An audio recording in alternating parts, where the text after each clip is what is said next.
2024ರ top 10 highest ಗ್ರಾಸ್ಡ್ Kannada movies. ಈ ಒಂದು ಲಿಸ್ಟಲ್ಲಿ ಯಾವ ಸಿನಿಮಾ ಇದೆ, ಹಾಗೆ ಈ ಎಲ್ಲ ಸಿನಿಮಾದ ಕಲೆಕ್ಷನ್ ಬಾಕ್ಸ್ ಆಫೀಸ್ ರಿಪೋರ್ಟ್ ಆಧಾರಿತವಾಗಿರುತ್ತೆ. ಬನ್ನಿ ಈ ಒಂದು ಲಿಸ್ಟಲ್ಲಿ ಟಾಪ್ 10 ಅಲ್ಲಿರೋದು ಇಬ್ಬನಿ ತಬ್ಬಿದ ಎಳೆಯಲಿ. ಇದನ್ನ ಚಂದ್ರಜಿತ್ ಬೆಳ್ಳಿಯಪ್ಪ ನಿರ್ದೇಶಿಸಿ ವಿಹಾನ್ ಗೌಡ ಅವರು ನಾಯಕ ನಟನಾಗಿ ನಟಿಸಿದಂಥ ಸಿನಿಮಾ. ಇದನ್ನ ರಕ್ಷಿತ್ ಶೆಟ್ಟಿ ಅವರು ಪ್ರೊಡ್ಯೂಸ್ ಮಾಡಿದ್ದಾರೆ. ಈ ಸಿನಿಮಾ ನೋಡಿದಾಗ ಒಂದು ಒಳ್ಳೆ ಫ್ರೆಶ್ ಫೀಲ್ ಕೊಡುತ್ತೆ. ಈ ಸಿನಿಮಾ ಸುಮಾರು 5 ಕೋಟಿ ಬಜೆಟ್ರಲ್ಲಿ ರೆಡಿಯಾಗಿ ಬಾಕ್ಸ್ ಆಫೀಸಲ್ಲಿ ಸುಮಾರು 7 ಕೋಟಿ ಗಳಿಕೆ ಮಾಡಿದೆ ಮತ್ತು ಇದಕ್ಕೆ 7.4 IMDb ರೇಟಿಂಗ್ ಕೂಡ ಇದೆ. ಟಾಪ್ 9 ಅಲ್ಲಿರೋದು ನಮ್ಮ ಚಿಕ್ಕಣ್ಣ ಅವರು ಮೊಟ್ಟ ಮೊದಲ ಬಾರಿಗೆ ನಾಯಕ ನಟನಾಗಿ ನಟಿಸಿದಂಥ ಸಿನಿಮಾ ಉಪಾಧ್ಯಕ್ಷ. ಇದನ್ನ ಅನಿಲ್ ಕುಮಾರ್ ಅವರು ನಿರ್ದೇಶಿಸಿ ಸ್ಮಿತಾ ಉಮಾಪತಿ ಅವರು ಪ್ರೊಡ್ಯೂಸ್ ಮಾಡಿದ್ದಾರೆ. ಈ ಸಿನಿಮಾ ಚಿಕ್ಕಣ್ಣನವರ ಸ್ಟ್ರಾಂಗ್ ಝೋನ್ ಆದ ಕಾಮಿಡಿ ಜನರಲ್ಲಿ ಇದ್ದಿದ್ದರಿಂದ ಪ್ರೇಕ್ಷಕರಿಗೆ ಈಜಿಯಾಗಿ ಕನೆಕ್ಟ್ ಆಯಿತು. ಈ ಸಿನಿಮಾ ನೋಡಿ ನಗ್ದರೇ ಇಲ್ಲ. ಇದು 4 ಕೋಟಿ ಬಜೆಟಲ್ಲಿ ತಯಾರಾಗಿ ಸುಮಾರು 10 ಕೋಟಿ ಕಲೆಕ್ಷನ್ ಮಾಡುವ ಮೂಲಕ ಬ್ಲಾಕ್ ಬಸ್ಟರ್ ಆದಂತಹ ಸಿನಿಮಾ. ಇದಕ್ಕೆ 6.2 IMDb ರೇಟಿಂಗ್ ಇದೆ.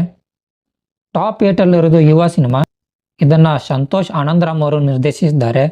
ಹಾಗೆ ಇದು ಯುವರಾಜ್ ಕುಮಾರ್ ಅವರ ಮೊದಲ ಸಿನಿಮಾ. ಇದನ್ನ ಹೊಂಬಾಳೆ ಫಿಲಮ್ಸ್ ಅವರು ನಿರ್ಮಿಸಿದ್ದಾರೆ. ಹಾಗೆ ಅಜ್ನೀಶ್ ಲೋಕನಾಥ್ ಅವರ ಮ್ಯೂಸಿಕ್ ಕೂಡ ಈ ಸಿನಿಮಾಗಿದೆ. ಸುಮಾರು 10 ಕೋಟಿ ಬಜೆಟಲ್ಲಿ ತಯಾರಾದ ಈ ಸಿನಿಮಾ ಸುಮಾರು 20 ಕೋಟಿ ಕಲೆಕ್ಷನ್ ಮಾಡುವ ಮೂಲಕ ಹಿಟ್ ಕೂಡ ಆಯಿತು. ಹಾಗೆ 5.8 IMDb ರೇಟಿಂಗ್ ಕೂಡ ಈ ಸಿನಿಮಾಗಿದೆ.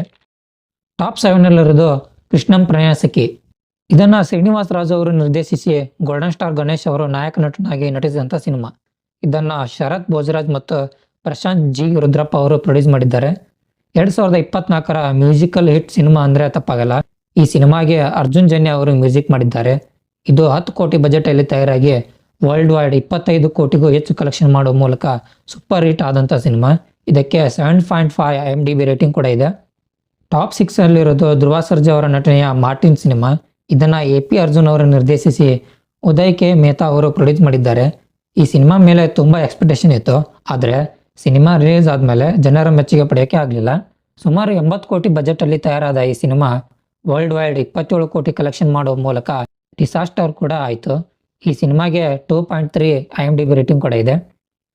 ಟಾಪ್ 5 ಅಲ್ಲಿರೋದು ನಮ್ಮ ಶಿವಣ್ಣ ಅವರ most expected cinema Bhairathi Ranagal. ಇದನ್ನ ನರ್ತನ್ ಅವರು ನಿರ್ದೇಶಿಸಿ ಗೀತಾ ಶಿವರಾಜ್ ಕುಮಾರ್ ಅವರು ಪ್ರೊಡ್ಯೂಸ್ ಮಾಡಿದ್ದಾರೆ. ಮಪ್ತಿ ಸಿನಿಮಾದಲ್ಲಿ ಭೈರತಿ ರಣಗಲ್ ಅನ್ನೋ ಪಾತ್ರಕ್ಕೆ ಸಪ್ರೇಟ್ ಫ್ಯಾನ್ ಬಾಸ್ ಇದೆ ಅಂದರೆ ತಪ್ಪಾಗಲ್ಲ. ಭೈರತಿ ರಣಗಲ್ ಸಿನಿಮಾ 20 ಕೋಟಿ ಬಜೆಟಲ್ಲಿ ತಯಾರಾಗಿ 28 ಕೋಟಿಗೂ ಅಧಿಕ ಕಲೆಕ್ಷನ್ ಮಾಡುವ ಮೂಲಕ ಸೂಪರ್ ಹಿಟ್ ಆದಂತಹ ಚಿತ್ರ. ಈ ಸಿನಿಮಾ ಆರಾಮಾಗಿ 50 ಕೋಟಿ ಕಲೆಕ್ಷನ್ ಮಾಡುತ್ತೆ ಅಂತ ಅನಿಸಿತ್ತು. ತುಂಬ ಒಳ್ಳೆಯ ಪಾಸಿಟಿವ್ ರೆಸ್ಪಾನ್ಸ್ ಬಂದರು. 28 ಕೋಟಿ ಅಷ್ಟೇ ಗಳಿಸೋ ಥರ ಆಯಿತು. ಇದಕ್ಕೆ 7.3 IMDb ರೇಟಿಂಗ್ ಇದೆ.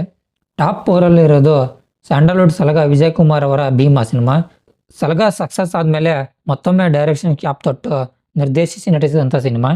ವಿಜಯ್ ಅವರು ಈ ಸಿನಿಮಾದಲ್ಲಿ ಬಹುಪಾಲು ಹೊಸಬ್ರನ್ನೇ ಹಾಕ್ಕೊಂಡು ಸಿನಿಮಾ ಮಾಡಿದ್ದಾರೆ ಅಂದರೆ ತಪ್ಪಾಗಲ್ಲ. ಜಗದೀಶ್ ಗೌಡ ಮತ್ತು ಕೃಷ್ಣ ಸಾರ್ಥಕ್ ಅವರು ಈ ಸಿನಿಮಾವನ್ನು ಪ್ರೊಡ್ಯೂಸ್ ಮಾಡಿದ್ದಾರೆ. ಇದು 18 ಕೋಟಿ ಬಜೆಟಲ್ಲಿ ತಯಾರಾಗಿ ವರ್ಲ್ಡ್ ವೈಡ್ 30 ಕೋಟಿ ಕಲೆಕ್ಷನ್ ಮಾಡುವ ಮೂಲಕ ಸೂಪರ್ ಹಿಟ್ ಆದಂತಹ ಚಿತ್ರ. ಇದಕ್ಕೆ 5.8 IMDb ರೇಟಿಂಗ್ ಕೂಡ ಇದೆ. ಇನ್ನು ಈ ಒಂದು ಲಿಸ್ಟಲ್ಲಿ ಟಾಪ್ 3 ಅಲ್ಲಿರೋದು ರೋರಿಂಗ್ ಸ್ಟಾರ್ ಶ್ರೀ ಮುರಳಿ ಅವರು ನಟಿಸಿದ ಬಗೀರ ಸಿನಿಮಾ. ಇದಕ್ಕೆ ಪ್ರಶಾಂತ್ ನೀಲ್ ಅವರ ಕತೆ ಮತ್ತು ಡಾಕ್ಟರ್ ಸೂರ್ಯ ಅವರು ನಿರ್ದೇಶಿಸಿ ಹೊಂಬಾಳೆ ಫಿಲಮ್ಸ್ ಪ್ರೊಡ್ಯೂಸ್ ಮಾಡಿದಂತಹ ಸಿನಿಮಾ. ಈ ಸಿನಿಮಾಗೆ ಪ್ರಶಾಂತ್ ನೀಲ್ ಅವರ ಕತೆ ಇದೆ ಅಂತಾನೆ ಅರ್ಧಕ್ಕರ್ಧ ಸಿನಿಮಾದ ಪ್ರಮೋಷನ್ ಆಗಿದೆ ಅಂದರೆ ತಪ್ಪಾಗಲ್ಲ. ಇದು 20 ಕೋಟಿ ಬಜೆಟಲ್ಲಿ ತಯಾರಾಗಿ ವರ್ಲ್ಡ್ ವೈಡ್ 30 ಕೋಟಿಗೂ ಅಧಿಕ ಕಲೆಕ್ಷನ್ ಮಾಡುವ ಮೂಲಕ ಸೂಪರ್ ಹಿಟ್ ಆದಂತಹ ಚಿತ್ರ. ಇದಕ್ಕೆ 6.7 IMDb ರೇಟಿಂಗ್ ಕೂಡ ಇದೆ. ಇನ್ನು ಟಾಪ್ 2 ಅಲ್ಲಿರೋದು ಇಂಡಿಯನ್ ರಿಯಲ್ ಸ್ಟಾರ್ ಉಪೇಂದ್ರ ಅವರ UI ಸಿನಿಮಾ. ಉಪ್ಪಿ 2 ಬಳಿಕ ಮತ್ತೊಮ್ಮೆ ಅವರೇ ನಿರ್ದೇಶಿಸಿ ನಟಿಸಿದಂಥ ಸಿನಿಮಾ. ಶ್ರೀಕಾಂತ್ KP ಮತ್ತು G ಮನೋಹರನ್ ಅವರು ಪ್ರೊಡ್ಯೂಸ್ ಮಾಡಿದಂತಹ ಸಿನಿಮಾ. ಉಪೇಂದ್ರ ಅವರ ಸಿನಿಮಾ ಅಂದರೆ ಅಲ್ಲಿ ಬೇರೆ ಥರ ಡಿಫ್ರೆಂಟ್ ಕಾನ್ಸೆಪ್ಟ್ ಇರುತ್ತೆ. ಅದು ಮತ್ತೊಮ್ಮೆ UI ಸಿನಿಮಾದ ಮೂಲಕ ಪ್ರೂವ್ ಕೂಡ ಆಯಿತು. ಇದು 50 ಕೋಟಿ ಬಜೆಟಲ್ಲಿ ತಯಾರಾಗಿ ವರ್ಲ್ಡ್ ವೈಡ್ 55 ಕೋಟಿಗೂ ಹೆಚ್ಚು ಕಲೆಕ್ಷನ್ ಮಾಡುವ ಮೂಲಕ ಹಿಟ್ ಕೂಡ ಆಯಿತು. ಈ ಸಿನಿಮಾ 2024ರ 100 ಕೋಟಿ ಕಲೆಕ್ಷನ್ ಮಾಡುವ ಎಲ್ಲ ಸಾಧ್ಯತೆ ಇತ್ತು. ಆದರೆ ಸಿನಿಮಾದ ಪ್ರೇಕ್ಷಕರನ್ನು 100% ಅಂತ ತಗೊಂಡಾಗ ಅದರಲ್ಲಿ 70% ಜನರಿಗೆ ಈ ಸಿನಿಮಾ ಅರ್ಥ ಆಗದೇ ಇರೋ ಕಾರಣದಿಂದ ಅದು ಇನ್ನಷ್ಟು ಜನರಿಗೆ ಸಿನಿಮಾ ನೋಡಲು ಅನುಕೂಲ ಮಾಡಿಕೊಳ್ಳಿಲ್ಲ ಅಂತ ಅನ್ಕೊತೀನಿ. ಇದರಿಂದ ಸಿನಿಮಾ ಚೆನ್ನಾಗಿದ್ರು 100 ಕೋಟಿ ಮಾರ್ಕ್ ಮುಟ್ಟೋಕೆ ಆಗಲಿಲ್ಲ ಅಂತ ಹೇಳ್ತೀನಿ. ಈ ಸಿನಿಮಾಗೆ 7.5 IMDb ರೇಟಿಂಗ್ ಕೂಡ ಇದೆ. ಇನ್ನು ಟಾಪ್ 1 ಅಲ್ಲಿರೋದು ಕಿಚ್ಚ ಸುದೀಪ್ ಅವರ ಮ್ಯಾಕ್ಸ್ ಸಿನಿಮಾ. ಇದನ್ನ ತಮಿಳಿನ ವಿಜಯ್ ಕಾರ್ತಿಕೇಯ ಅವರು ನಿರ್ದೇಶಿಸಿದ ಮೊದಲ ಸಿನಿಮಾ. ಇದು 2024ರಲ್ಲಿ ರಿಲೀಸ್ ಆದ ಕನ್ನಡದ ಕೊನೆಯ ಸಿನಿಮಾ ಅಂತಾನೂ ಹೇಳ್ಬೋದು. ಇದರಲ್ಲಿ ಬಹುದೊಡ್ಡ ತಾರಾಬಳಗನೇ ಇದೆ. ಸುಮಾರು 50 ಕೋಟಿ ಬಜೆಟ್ ಅಲ್ಲಿ ತಯಾರಾದ ಈ ಸಿನಿಮಾ ಸದ್ಯಕ್ಕೆ 75 ಕೋಟಿಗೂ ಅಧಿಕ ಕಲೆಕ್ಷನ್ ಮಾಡುವ ಮೂಲಕ ಸ್ಟಿಲ್ ಥಿಯೇಟರ್ ಅಲ್ಲಿ ರನ್ನಿಂಗ್ ಆಗ್ತಿದೆ. ಮುಂದೆ 100 ಕೋಟಿ ಕಲೆಕ್ಷನ್ ಮಾಡಿದ್ರೂ ಯಾವುದೇ ಅನುಮಾನ ಇಲ್ಲ ಅಂತ ಹೇಳ್ತೀನಿ. ಹಾಗೆ ಇದು ಕಿಚ್ಚ ಸುದೀಪ್ ಅವರ ಸಿನಿಮಾ ಕೆರಿಯರ್ ಅಲ್ಲಿ ದಿ ಬೆಸ್ಟ್ ಮೂವಿ ಅಂತಾನೆ ಹೇಳಾಗ್ತಿದೆ. ಈ ಸಿನಿಮಾಗೆ 7.7 IMDb ರೇಟಿಂಗ್ ಕೂಡ ಇದೆ. ಇನ್ನು ಈ ಒಂದು ಲಿಸ್ಟ್ ನಾವು ಹೊರತುಪಡಿಸಿ ಸಿನಿಮಾ ಚೆನ್ನಾಗಿದ್ರು ಕಲೆಕ್ಷನ್ ಮಾಡುವಲ್ಲಿ ವಿಫಲವಾದ ಸಿನಿಮಾ ಅಂದ್ರೆ ಅದು ಒಂದು ಸರಳ ಪ್ರೇಮ ಕಥೆ. ಇದನ್ನ ಸಿಂಪಲ್ ಸುನಿ ಅವರು ನಿರ್ದೇಶಿಸಿ ಮತ್ತು ವಿನಯ್ ರಾಜ್ಕುಮಾರ್ ಅವರ ನಟನೆಯಲ್ಲಿ ಮೂಡಿ ಬಂದಂತಹ ಸಿನಿಮಾ. ಇದನ್ನ ಮೈಸೂರು ರಮೇಶ್ ಅವರು ಪ್ರೊಡ್ಯೂಸ್ ಮಾಡಿದ್ದಾರೆ. ಏನ್ ಸಿನಿಮಾ ಗುರು, ಪ್ಯೂರ್ ಲವ್ ಸ್ಟೋರಿ, ಅದ್ರ ಜೊತೆ ಒಳ್ಳೆ ಮ್ಯೂಸಿಕ್ ಇಟ್ಕೊಂಡ ಸಿನಿಮಾ ನಿಮ್ಮನ್ನ ಬೇರೆ ಲೋಕಕ್ಕೆ ಕರ್ಕೊಂಡು ಹೋಗುತ್ತೆ. ಇದು 2024ರ ಅಂಡರ್ ರೇಟೆಡ್ ಸಿನಿಮಾ ಅಂದ್ರೆ ತಪ್ಪಾಗಲ್ಲ.